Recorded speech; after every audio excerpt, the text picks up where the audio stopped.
Good morning, sweet friends. Hope today finds everyone doing great and having a wonderful day. And I know Pastor Richard's got wonderful things planned for you guys to praise and worship our Lord there at Lawson Road. You know, trumpet players are just a strange breed of cats. Now, they really are. I should know, I are one of them. But really, most of the trumpet players, excluding myself, of course, now let's keep that in mind, excluding myself.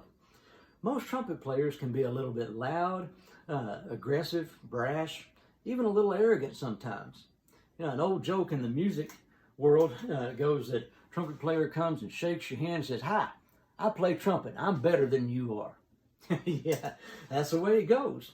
But trumpet players are also notorious for always thinking that no matter what kind of equipment they have or how good that they're playing, there's got to be something else out there that they need that's going to make them absolutely the best. Something like, old Bob over here, man, he can play those high notes, and man, I got to go get a horn just like his.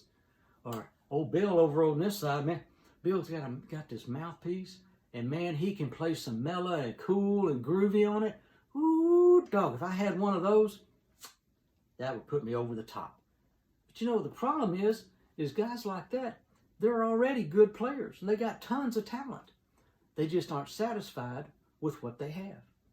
Now, I'm not trying to say that anyone shouldn't try to be better, but rather to be satisfied and grateful for what they already have.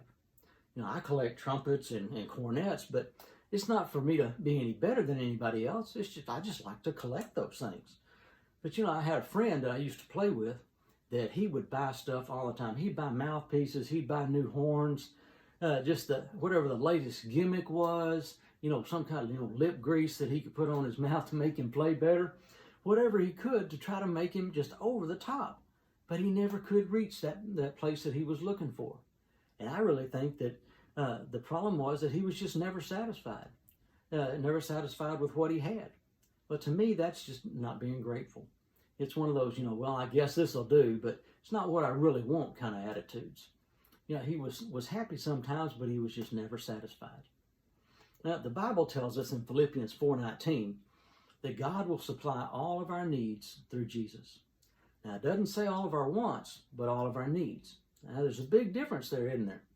God does provide for all that we need, but sometimes all we can see are our wants.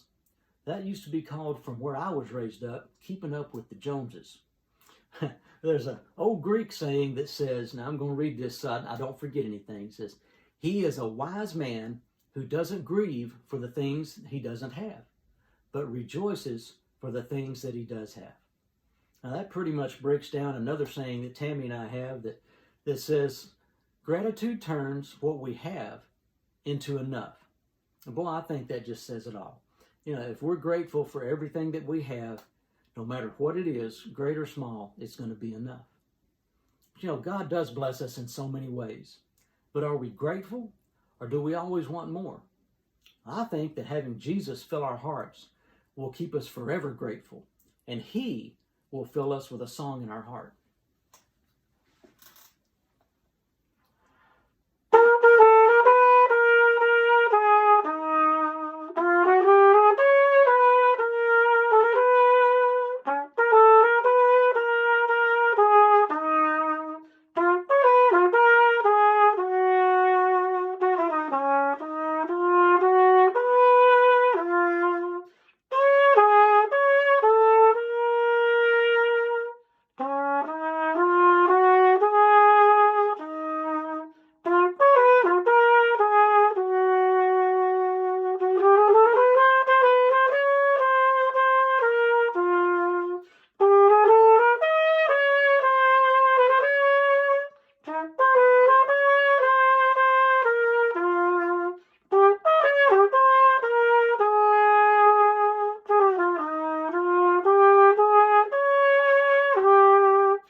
hope y'all have a wonderful and blessed week.